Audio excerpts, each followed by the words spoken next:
Christ is in our midst. He is and never shall be.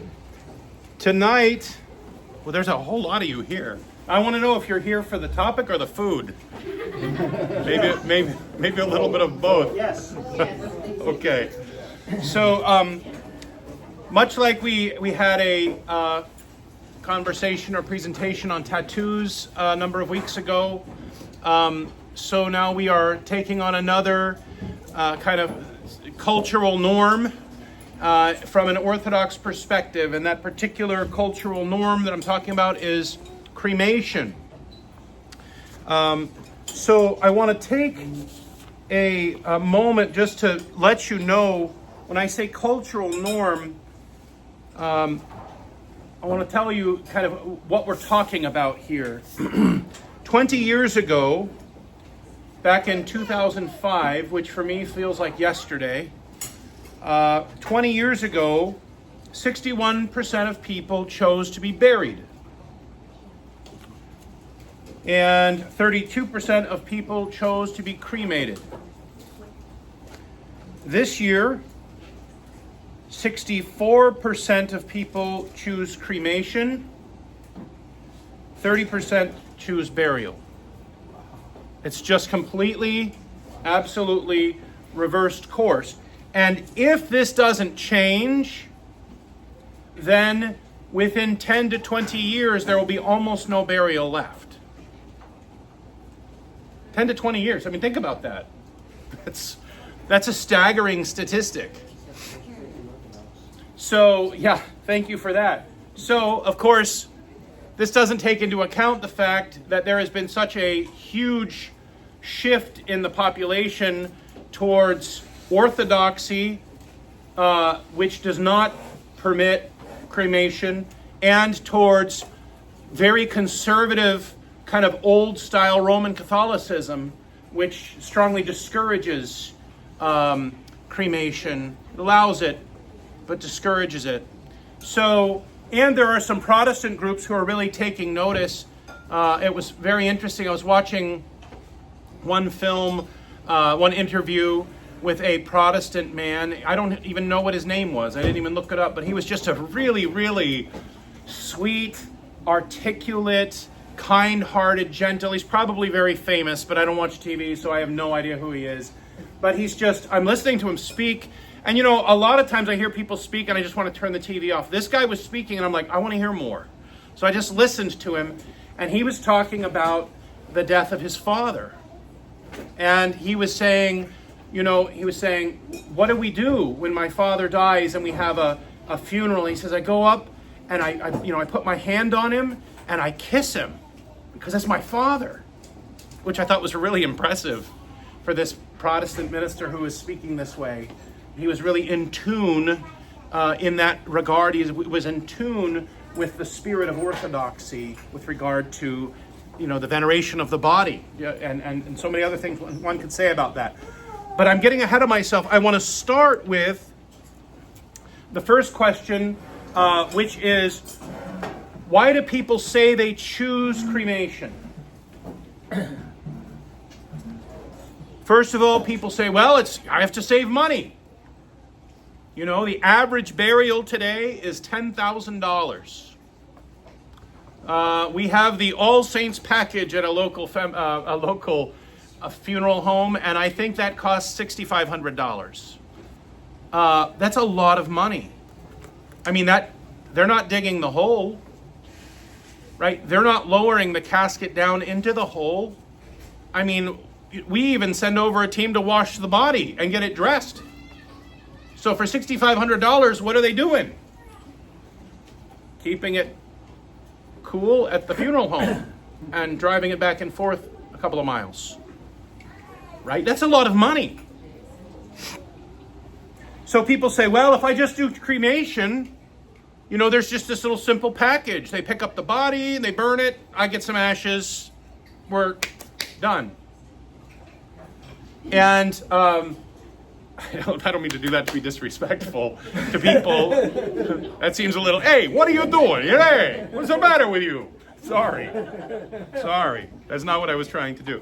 but it's turned into a very simplified process. And I'm sorry, I watched so many videos and read so much on this topic preparing for this tonight that I heard from so many different perspectives. And it's almost, you ever like gotten so close to a subject that you're like, wait, let's boil it back down, So that's what I'm gonna try to do, is boil it back down tonight, just to for simplicity's sake. So number one, people say, I need to save money. I don't have the money to have a burial. So I'm going to go ahead and answer that now from my perspective. So the problem with money is a modern problem. Actually, it's like almost a postmodern problem. Because if you think about it, like I just mentioned, with the whole thing of what the funeral home does. Now, a funeral home could say, sell you a Cadillac package, and they're like, we're going to do this, and there will be this, gilded coffin, and then there will be like, we'll put them in a tuxedo, and then, they could come up with something, and the embalming, and we'll do makeup, and they could come up with everything, and say there's this huge package, and that's, $15,000, and maybe they're doing a lot. It's not worth $15,000, but maybe at least at that point you could say, oh, there's a list of things they're doing. It seems like there's some value to these things maybe that they're doing. Okay. But this is a modern or a postmodern problem, because traditionally we took care of our dead people, right? And actually our language is, and I'm going to get into this in a few minutes, our language is our sleeping people, because they died in the waters of baptism with Christ, right? They have partaken in his death. They've been buried with Christ and will become partakers of the resurrection. And so they died in the waters of baptism. So, even Jesus, when he first refers to Lazarus, he says, oh, he's fallen asleep. Even Jesus used that terminology. Right? So the church continues to use that terminology. It doesn't mean we're death deniers or something, like we're pretending. No, that's our reality, is that those who have departed this life and fallen asleep in the Lord, that they are alive in Christ. Okay, so people say it's money. Some people say it's flexibility. Susie, she's got this great job. She's on a trip to Japan right now. She can't be here for a month. So it's just for flexibility's sake, we're going to just have to, do cremation so that there's an urn here when she gets back, and then we'll do a celebration of life service. Right? So that's another thing that people say. Well, we're busy. Everybody's busy. We're traveling and whatever else. And so for the sake of flexibility, we have to be able to cremate. Environmental concerns. People say, "Oh my goodness, we're using up all this land with with the coffins and then the stuff, the formaldehyde. I know they don't use that anymore, but the embalming fluid, it's gonna seep into the ground. So then, of course, we have to have a vault, a $1,500 cement box to go around your crazy expensive coffin, because you pump chemicals into somebody that you don't want going into the ground." You see what we're doing? So someone says, environmental concerns, so we're not going to do that, so we're going to cremate. But the problem with cremation and the environment, I just highlighted it for you because I'm so interested. It says the process of cremation is anything but eco-friendly. Every cremation burns a significant amount of fossil fuels, diesel, propane, natural gas, in order to make the furnace hot enough to burn up most of the body. These fossil fuels release harmful chemicals like nitrogen oxides, carbon monoxide, sulfur dioxide, hydrofluoric acid, and mercury into the atmosphere. So you're either destroying the air or you're destroying the groundwater. I mean, Orthodoxy has answers for all these things, by the way. I'm just going to start answering them as we go. So first of all, while embalming is permitted in the Orthodox Church, it's not encouraged. And anybody in here who's ever met with me about death, If you have circumstances where you need to have an embalming, for example, your grandchildren are in Alaska and they cannot get here within 6 days, and there's just a time crunch, a problem there that just cannot be overcome, and so we say, okay, well, let's talk about our options. Okay, so typically embalming is discouraged in the Orthodox Church. Why? Because it's not the most natural way. In Orthodoxy, we try to go with the most natural.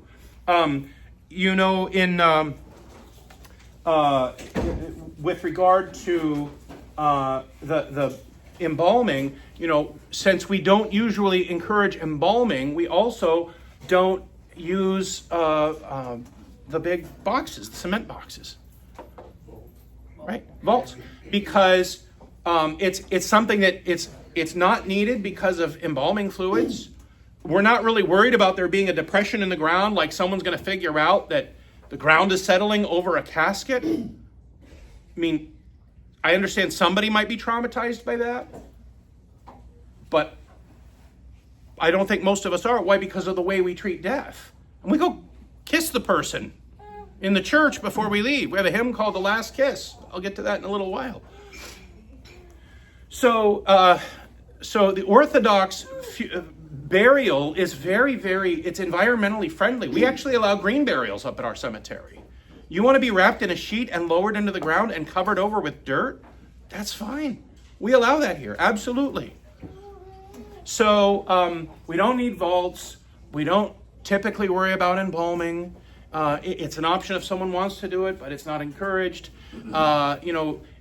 It's very, very simple, and actually it's beautiful. A beautiful tradition that I love, that we do as often as we can, is, if there's time and circumstances permit, that a person is actually buried in a baptismal garment, a white garb. It's beautiful. And then I put a shroud, again, if time permits and everything else, I put a shroud over their body, head to toe, with a beautiful icon it's an icon of Christ on the cross. And that's a person is buried in that way. So with regard to the environment, we try to do environmentally safe, environmentally friendly burials here. And in Orthodoxy in general, but here specifically, we really try to stress that. I'm going to go back to money, the question of money. People say, I cannot afford a funeral. I just can't afford it. Okay, there are a number of possibilities here. If you start out with, I can't afford it, we're embalming, we're cremating grandpa, that's the end of the discussion, we're not going to get anywhere. That's not asking for help or input or discussion or anything. That's just, we're going to just skip to the end, right? So we want to have the conversation. I've dealt with this a lot over 20 years of managing a cemetery at a church, right? You imagine we've gone through this a number of times. People say, I can't afford it. Okay, well, let's talk about it. There is the possibility of the trustee locally. You can have a trustee burial where they say, the trustee says they'll give to the funeral home a certain amount of money. It used to be $1,000. I think maybe now it's $1,500 now. I don't remember. And it's different from place to place. But then if the funeral home accepts that money, then they accept that as their payment for your funeral. So that's there to help people who can't afford to bury their family members, right?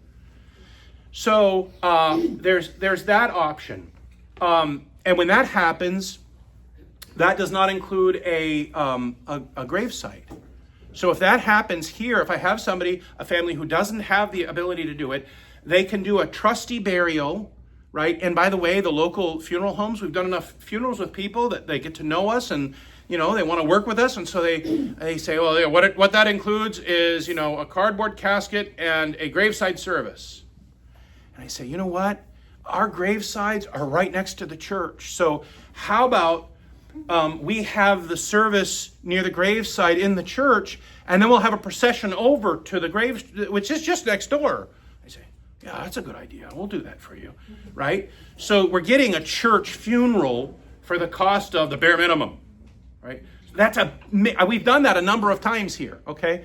Also, somebody might say, Father, we can't afford it, and and we don't want to do the trustee burial. We can't do that because of these circumstances here, and plus we already have our coffin. And okay, so then we work through that. We talk about what does that look like. We take payments on grave sites, by the way, up here. If someone says, I want to pay for it, I'm not taking a handout. If that's what they want to do, that's fine. I respect that, fine.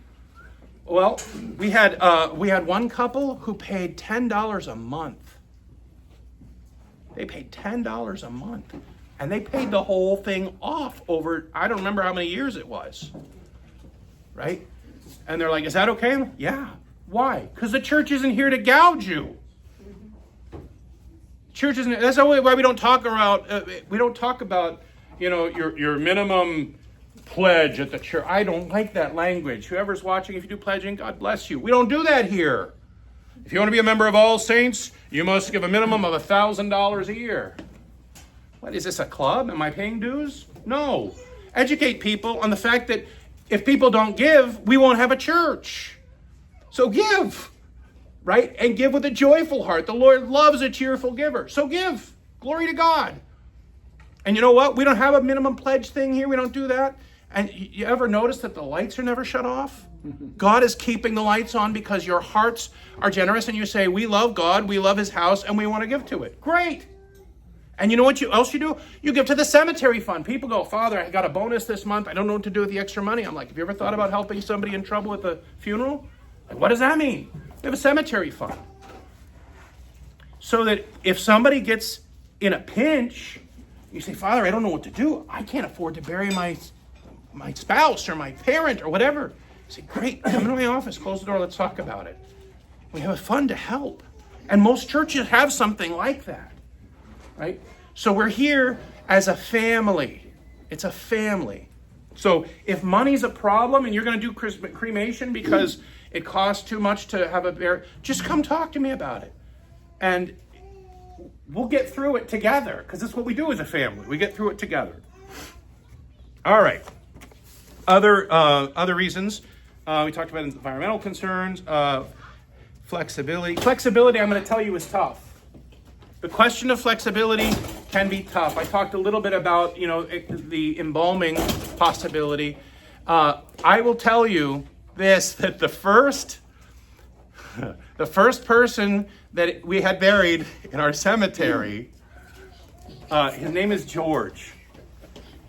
This is just a phenomenal story. George was absolutely amazing. And George was Episcopalian. His wife had become Orthodox. And George became immobile. He had a major accident and couldn't really get around anymore. And so what happened was George's wife spent the time while he was lying there catechizing him on the Orthodox faith.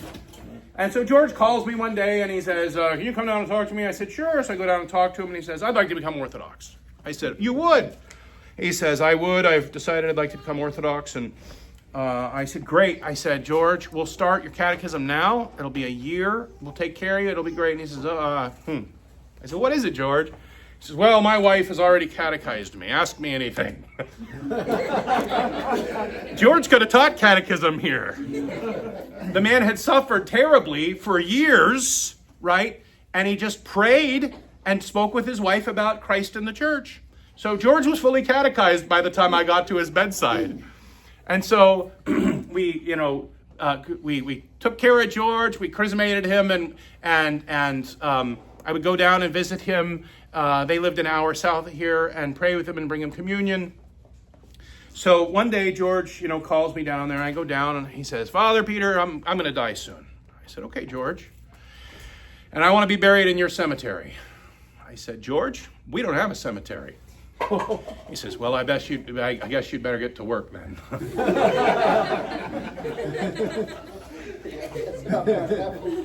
So by the way, George, even though George couldn't get out of bed, George was the type of person that when he said something, you said, yes, sir. He was just that kind of, he was commanding of respect. You're like, yeah, oh, absolutely, George. So I walked out of their house. I picked up the phone. I called my friend Ed. I said, Ed, you still got your bulldozer? He says, yeah. I said, I need you to go over to the church right now because I've got somebody who needs a cemetery. So he went over there. I think the next day, they got to work really fast with chainsaws, and they took out major trees. It was, and they got their bulldozer in there, and it was amazing the work that they did. Well, like on their third day of work, George died. Wow. Okay. So we had George's funeral, and then George had to be driven back to the funeral home, and they put him in cold storage until we finished the cemetery. Finally, we finished the cemetery. We called the grave diggers. They came over and dug a hole. We got George. We had the graveside burial prayers, and we buried George. And his crooked headstone is still up there. You can see it's got moss and stuff all over it. That's the oldest one we have. That was our first one. So that was George, you know. For George, we put in a cemetery. Just imagine what we can do for you. Anyway, how's that for flexibility? You know, I mean, I'm sorry. I'm just terrible. Okay. Jenny's there with him now. That's right. And his dear beloved Jenny, his catechist, is there with him now. All right. So let's just talk a little bit about history. We're going to be here for hours if I don't hurry up here. So I will. History. Cremation was a pagan practice. It was practiced widely by various pagan religions. You know, for them it had some kind of a spiritual significance. So the Israelites, right, the people of God, they were surrounded by pagans.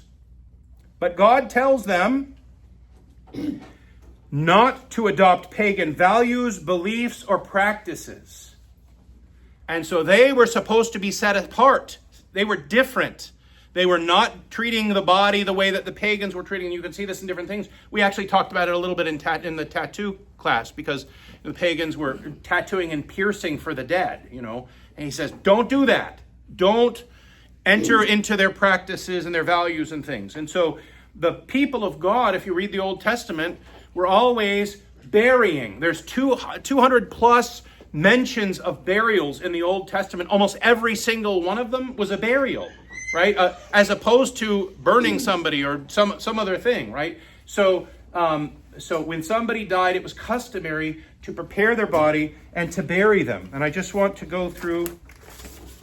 Well, I won't get there yet. I'll get there in a minute. Burning bodies in the Old Testament was a punishment or a desecration or something that was done in absolute necessity in time of war.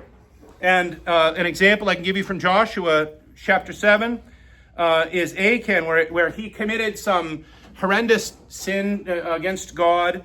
And so his family was stoned to death. And it says they burned them with fire after they had stoned them with stones.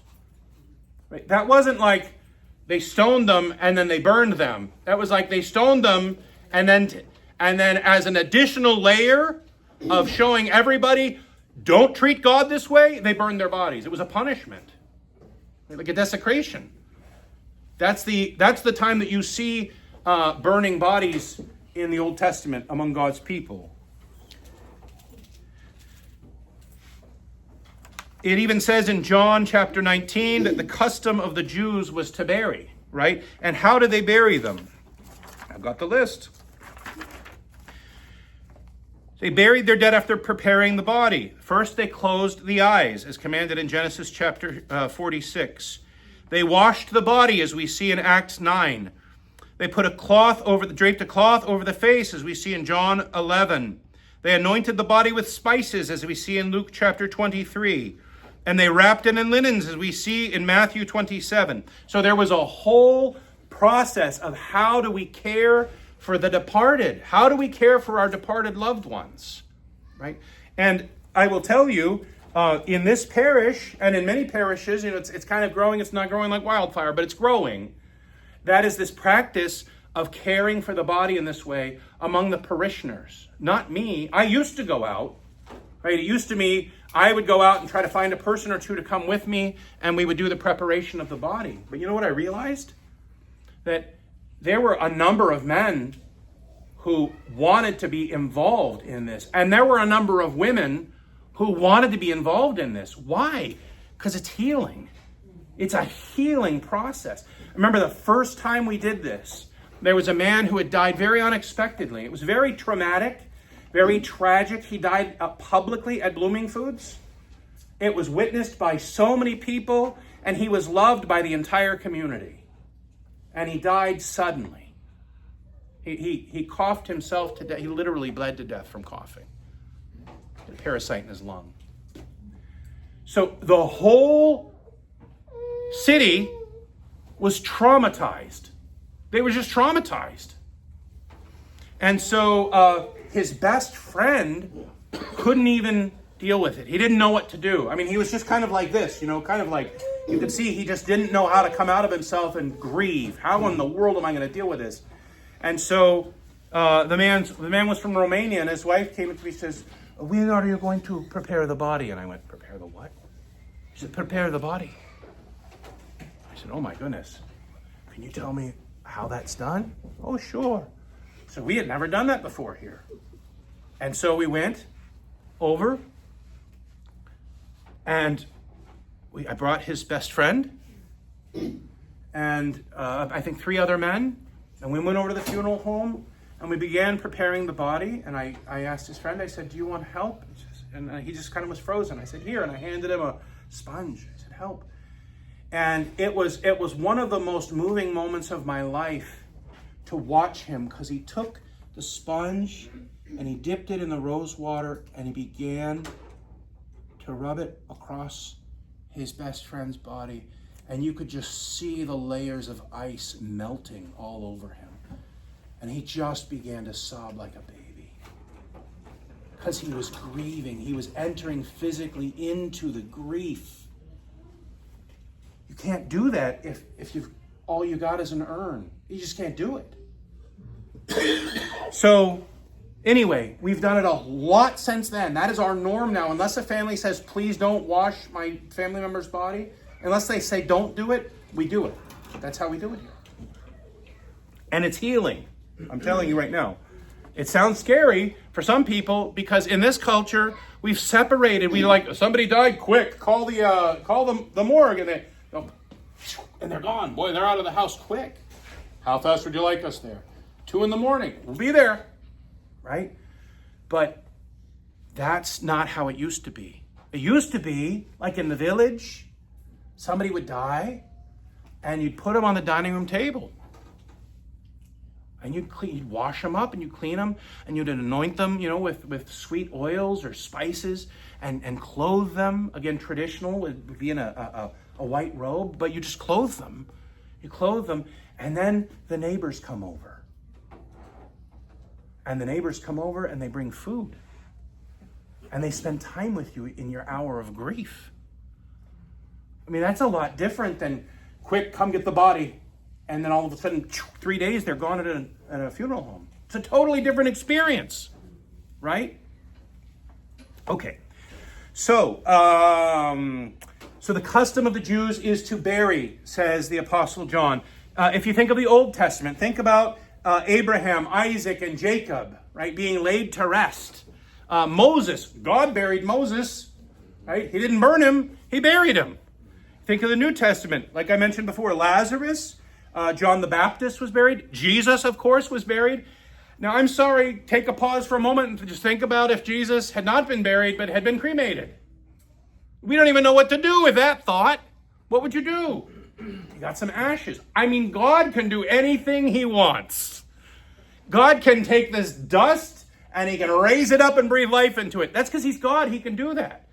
But Jesus was crucified and laid in a tomb after being wrapped in linen and spices. Right? He was prepared for burial. Okay. Ancient Roman Empire. In the ancient Roman Empire, they were under the influence of all the other pagans that were surrounding them. They took on, for their nobility and for their emperors, they took on cremation, as something that was the upper crust of society could do this, would be cremated. And what's really interesting, of course, is that in the fullness of time, you've got Christ being born in the midst of the Roman Empire, the pagan Roman Empire. You've got his life, his death, his resurrection, the Pentecost, the apostles going out and preaching, going forth. And you know what happened to the empire? A lot of things happened. You know what happened to cremation? By the year 200, it was in sharp decline. By the year 500, it was non-existent. No more cremation. Why? Because of the way that Christians view the body. It's not something to be burned to be desecrated, right? To be punished. We're not Gnostics. You know, the first century, early second century, you had this heresy of Gnosticism, and some people, some Christians today, almost sound Gnostic when they talk about that body. You know, I'm caged up in this flesh, but someday I'll be set free from this old evil thing. You know, this is not an evil thing, and we do evil things. People choose evil. That's true. But St. Paul says this is a temple of the Holy Spirit. I love the story of Elisha's bones, and I'm going to, if I can read it with these glasses, these are not my reading glasses. It's from 2 Kings chapter 13. It says, "So it was that as they were burying a man," this is within the year after Elisha had died, "as they were burying a man, suddenly they saw a band of robbers." Robbers like to go into, in the ancient times, they like to go into cemeteries, into tombs, and steal the nice stuff that the people were buried with, right? They saw a band of robbers, and so they put the man in the tomb of Elisha.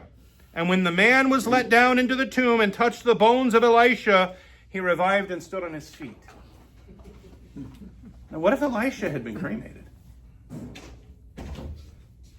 I mean, we could say all these what-if questions if we want, but what if that guy would not have come back to life? Elisha's bones wouldn't have been there. Another reason that the church does not promote or accept cremation is that cremation is considered a violence against the body. What does that mean? Okay. It means that first, the flame, the fire is stoked incredibly hot in order to be able to burn the body and the casket that it's going in. And then when they're done, there are bones left. And so they put those bones into a giant grinder. And they grind them to dust, and they mix them with the other ashes, and then they hand them to you with a smile. Okay, it's a violence to the body. It's not a respectful thing. Okay. If I can use the word, it's an ugly thing. It's an ugly thing. So the church doesn't support that. All right. Until the mid-19th century, all Christians everywhere for the entire history of Christianity agreed that burying the body was the best way and the primary way of dealing with someone when they died. Through all of church history, all Christians east and west, everybody agreed on it. It wasn't until less than 200 years ago there started to be a shift. Secularism started to rise, people start thinking about other things and, separating themselves from the traditions. And it's had a damaging effect in many ways, right? So anyway, here's what I want to say. Why Orthodoxy embraces burial. The body is the temple of the Holy Spirit. I've already said this. Of course, I'm just quoting St. Paul. The body in Orthodoxy is an icon of Christ. We are icons of the living God. Right? That the indwelling of the Holy Spirit has an effect on us, like it had on Elisha. Right? In his tomb, we have the relics of the saints. We have wonder-working, miraculous relics of the saints. I mean, how much longer are relics going to be around if we're heading in a trajectory that's leading us to no burials? It's a real thing if you think about it. Wait, there are consequences to these decisions. There really are consequences to these things. When God created, he said, it is good. Right? We're not Gnostics. We don't think the body is bad. We think it's something to be venerated. Right? I don't need to tell you guys this. I remember growing up in a house where sometimes we would watch old romance movies, and then the gentleman would take the girl's hand and say, he's venerating her hand. Why? I mean, because she was cute, but also because she was an animated, living, walking, breathing icon of Christ. Right? We bear the image of God. To be human means that we have a body and a spirit. We're material and immaterial. In 1 Corinthians chapter 15, St. Paul talks about our body when we die being, or when we fall asleep, in St. Paul's words, being sown a natural body, being raised a spiritual body. Being sown means put in the ground. Everybody he's talking to knows that he's talking about putting the body into the ground like a seed. Then there's the psychology of it all. The psychology of it all. It's a little bit more of what I was talking about, like with the washing and preparation of the body. There's a closure. The church, the way the services go, the way that everything goes in the church, it's designed to help move us through grief. Not to turn a blind eye to grief. Not to say, I don't have any grief. What are you talking about? Johnny's with God. I don't need to think about anything sad. Why are you bringing me down? I'm not trying to bring anybody down. The reality is we have to move through grief. We can't go around it. Move through it. And so in the Orthodox practice, preparing the body, bringing the body, visiting the body, bringing the body in solemn procession to the church, leaving the casket open and having a visitation, and a Trisagion service the night before. In many traditions, having a liturgy with the casket open in the middle of the church. Like they're there with us. They're here with us. You know, they are part of they are part of the people of God. They've fallen asleep in the flesh. Their body is sleeping. And then having the funeral service, which, you know, is just brilliant. Thank you, St. John of Damascus, for all of the words that wake us up during the funeral service. And then everybody has an opportunity to come forward as we're singing the hymn of the last kiss and put a kiss on the hand or the forehead of the person here whom we love, right? Because death isn't gross, right? Everybody dies, and that is still our loved one. Still our loved one. They didn't cease to be our loved one because their spirit left. It's still the body. We are physical and material beings. They're just separated for a while. But that body is going to be completely renewed.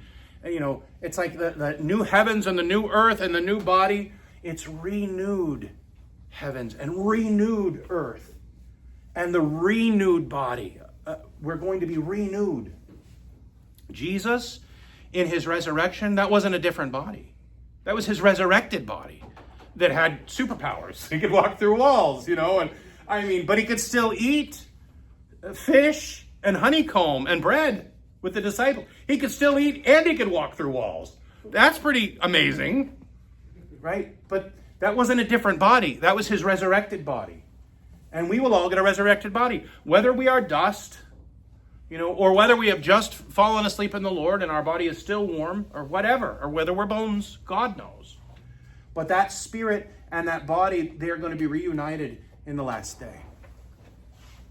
So we need closure. So we have the last kiss, we close the casket, and then we make a procession to the cemetery, and we say a few more prayers at the side of the cemetery, and then everybody is given the opportunity to take a handful of dirt as the casket is lowered down, and to make the sign of the cross, and to say a final prayer. And in some traditions, they take some of the roses, and the kids will come up and place the roses in the shape of a cross as they go by, and it's just beautiful. It's part of the grieving. It's a beautiful, important part of all of it. And the majority, by the way, of cremations don't have services. They don't have services. The hardest funeral I ever went to, I cried like a baby. My newlywed bride held me in her arms as I cried when we got home. Because my dear, sweet friend, my professor, died. And I thought we were going to his funeral. And I got there and I walked in and I'm ready to go and embrace this man lying there who had been taken from us too early. And there's nothing. And everybody's laughing and telling stories in the church. There is no place to grieve. And so I was just kind of sickened by it. We both were. And we went home to our little brick house in Mira Falls, and I just started crying uncontrollably. And I had no idea why. There was no place to grieve, so I ended up grieving in our house because everybody else was having a party for this 45-year-old man, father of however many who had died too early of cancer. Anyway, so we need to grieve. We need closure. That's what psychology calls it. We need it. So after all of this, considering the history, considering it came out of paganism, considering what the Orthodox Church has as an opportunity to grow and grieve when a death occurs, all of these things, that I will just add on there as a cherry on top of it that Byzantine canon law forbids cremation. So the church has already spoken clearly. But what I wanted to do is give you all the reasons and the things leading up to the decision for the church making that binding decision saying we don't do cremation. Now, I will say right now, first of all, we're not judging anybody who does cremation, right? We don't judge people. That's not what we do, okay? I don't look down on somebody who decides for cremation. That's not my job to look down on anybody. I'm the chief of sinners. We don't say that if someone is cremated, they can't go to heaven. It's not that type of a theological statement. That's not what we're saying. I saw some people on the internet trying to say stuff like that. I'm like, what are you doing? Like, how does that help anything? And where does that come from? That's not an Orthodox stance. The Orthodox Church says, here's why we do things the way that we do. If you choose not to do that, that's your choice. But this is the reason we choose to do what we do. So if you are Orthodox and you choose to have cremation, then the church, if you do not have the blessing of a hierarch, right, for once in a while there's an extenuating circumstance.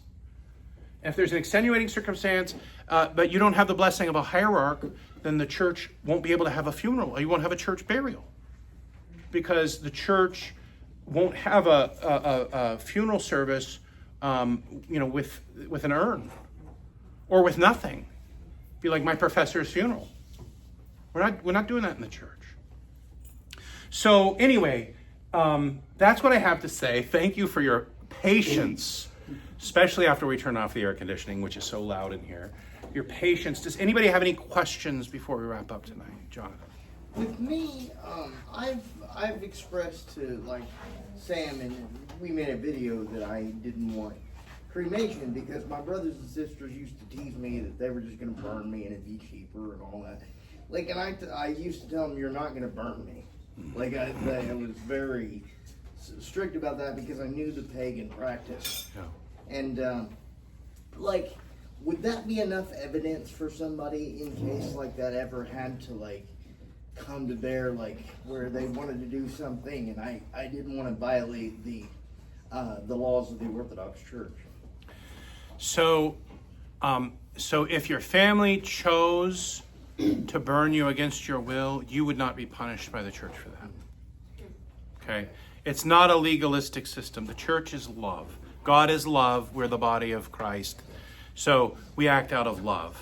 So you're not going to be punished if someone pulls a fast one on you. That's not how that works. Well, I know that, with our ideas about, the death and the soul, I would assume that would be a traumatic experience for the soul.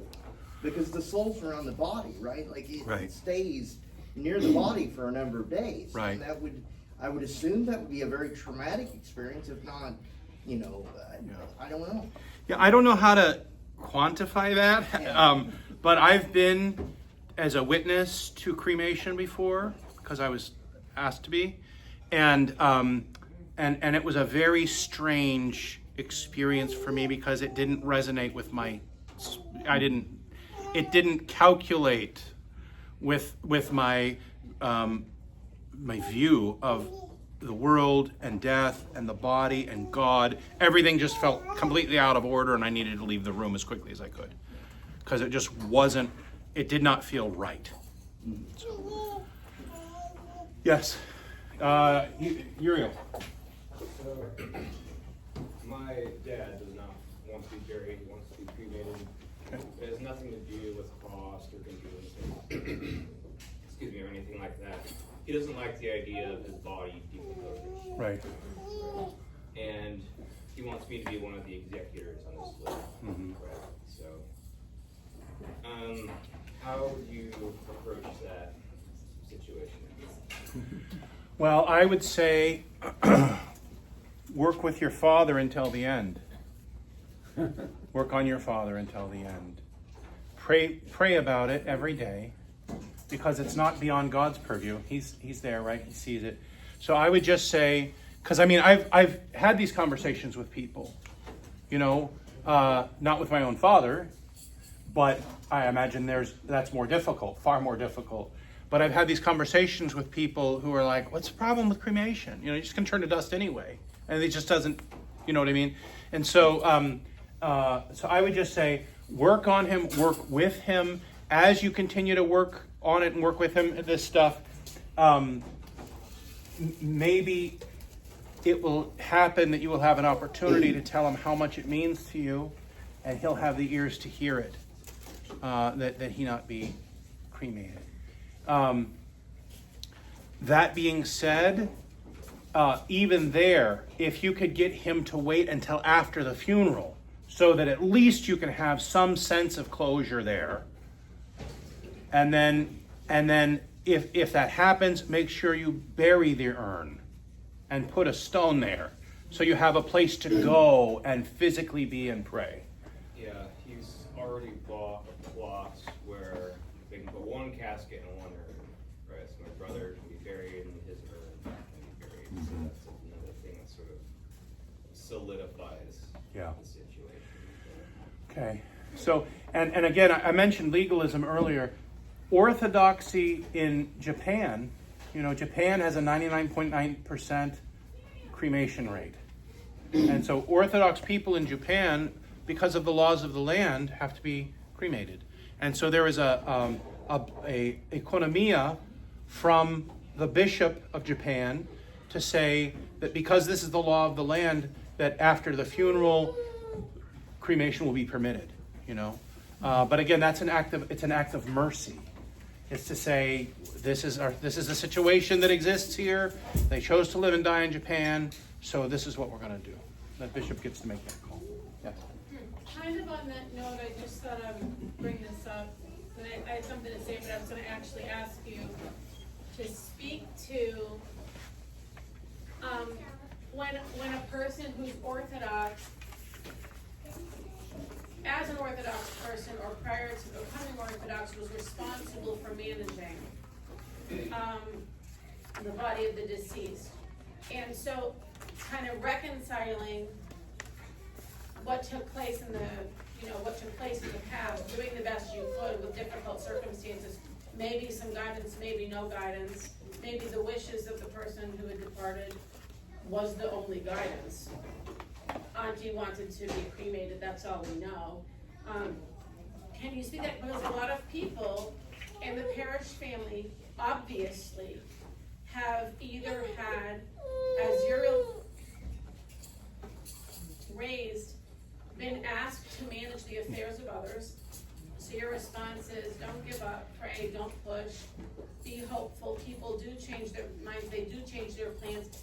And you mentioned that you didn't have this conversation with your own father, but you have had these conversations with your own children. Right. Either new to the church, or people who were in the parish family who were told to cremate their parents, which they did not want to do, Right. or their child, or their whomever. So I wanted to just have an opportunity for that because, but then also mention, you know, Saint Ephrem talks about death as a birth, and it's a birth we get to make once, just like if you have the opportunity to be present at a physical birth from the womb, or at a marriage, or at an event that we are all expecting is a one time, we get to do this one time. And to be able to participate in someone's birth into eternal life is a privilege. When you use the term closure, you don't mean wrapping it all up. You mean saying this person's shell no longer contains their spirit, and we recognize that. Right. And I'm kissing it for the last time before the new body, Yep. and this is what I'm accepting. So our whole tradition and treatment of death in the body is both an acceptance and also a total expectation, like leaning way forward, way after the dust, way after the bones, leaning way forward, the total expectation of the universal resurrection. Right. Amen. Like there isn't a cell, there isn't a nail, a hair, there isn't in any matter that's ever been created that's ever going to be lost to Christ. So if someone cremated me and sprinkled some of me over the ocean and some of me over the whatever, it's not like he's not going to collect me when he chooses to and repair me and present my resurrected body in his time. That's right. But our treatment, insofar as we can make choices, our treatment of the body is very like, we're trying to participate in Eden. And there was no death in Eden, but there was a leave it alone. You've been given everything you need. And so now we have the consequence of our fall. And we want to leave it alone as much as we can. I accept this person's shell is no longer necessary for their spirit. I'm going to be as reverent as possible with this first physical body of the person I love. I'm going to trust the church, and I'm going to lean forward into my expectation that in the end, God He resurrects all. The universal resurrection is not I'll resurrect everybody. The universal resurrection is He resurrects everything. Universally, all created matter, all of it. All of it. So all of the mass graves, all of the paupers' graves, all of the millions and millions and millions and millions of children no one ever laid eyes on yet, all of them. All the camps, all the everybody, all the people we don't know the names of. And I've told as many people as I possibly can about this. Like, one thing that really just changed my life was when I first went to the cemetery of at Holy Transfiguration Monastery in Elwood City, Pennsylvania, and I saw where Mother Alexandra, the founding, I almost said empress, she was founding Princess Abbess, yeah. Princess, and was laid to rest. And at her headstone was, I think part of it rotted now, may have been shortened.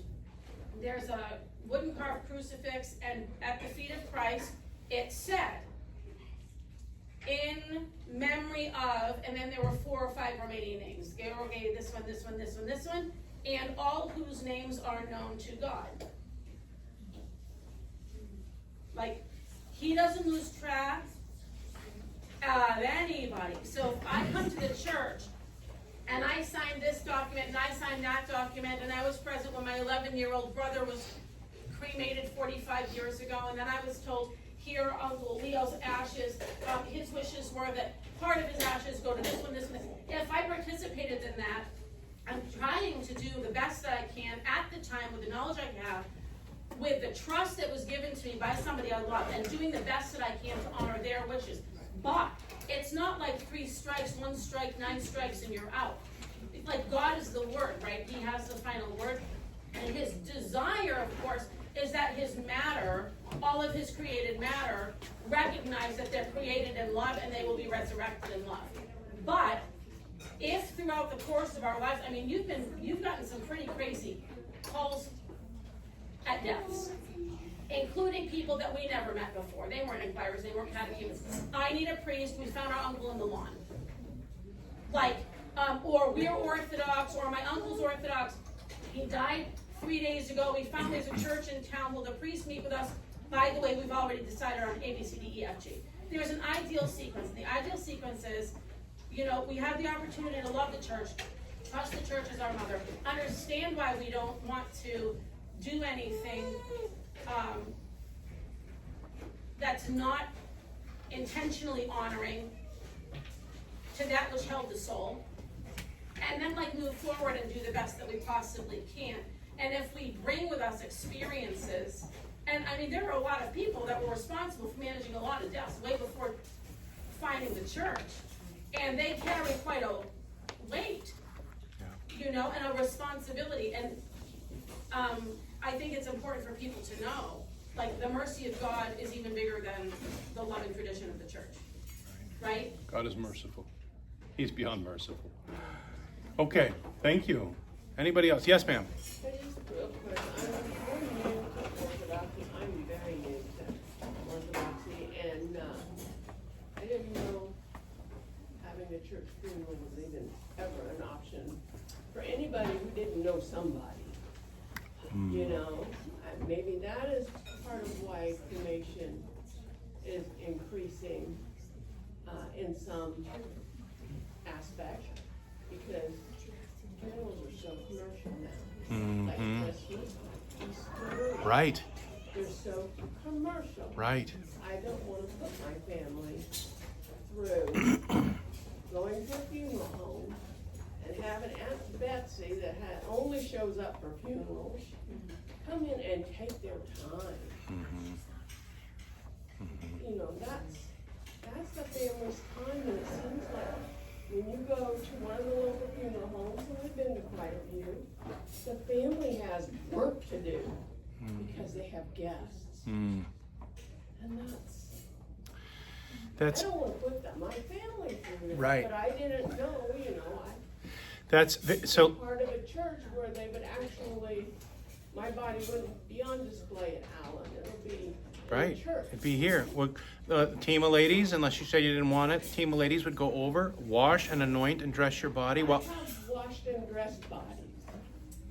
I mean, I would be willing to be a part of that. glory to God. I'm a nurse and I have done that, not in a religious, but I have prayed while I've done it. Yeah, it's beautiful. So you have that servant's heart in that way. So the team would go over. Somebody would be reading Psalms or the Gospel of, Joseph of Arimathea, taking Christ's body, wrapping it in clean linen and spices, laying it in a new tomb. And they would read that. And there's this beautiful little service. It's very quiet. And then you'd be brought here, and you'd be in the church. You spend the night in the church. People have the option to come and read the Psalms by the tomb all night. It's just Services at the church. yeah, at the church. And then in the morning, the family has as much time as they want, an hour or two, just to be alone in the church before other people. We open the doors and other people can come and pay their respects. Then we have a funeral service, and then the burial. And then after that, in Orthodoxy, we have something that's called a meal of mercy. And I think the reason it's called a meal of mercy is because the family is grieving and mourning, and everybody's just tired. A lot of people have been traveling, and we just feed them. We say, come in and sit down. Would you like some coffee? We have fish and honeycomb and bread because Jesus ate that with his disciples. And then there's a bunch of other things to eat. And then people have an opportunity to talk and tell stories about, their favorite stories about Aunt Martha or, whomever. So it's a beautiful and welcoming and embracing experience within Orthodoxy. Your family and your church. Right. Yeah. So I'm really thankful you said that. Okay. Yes, sir. Thanks for doing this. You're welcome. You're very welcome. Yes, sir. Sorry, hopefully this is a quick question. Okay. Does the church have a position on organ donation? That's a good question. That could be a different video. They don't worry about it. But I'll just say in short, it's the choice of the person. The bishops have basically said if your organs can be given to save lives and you choose to do that, then that's your last act of love on this earth, is to help somebody else have life because of your organs.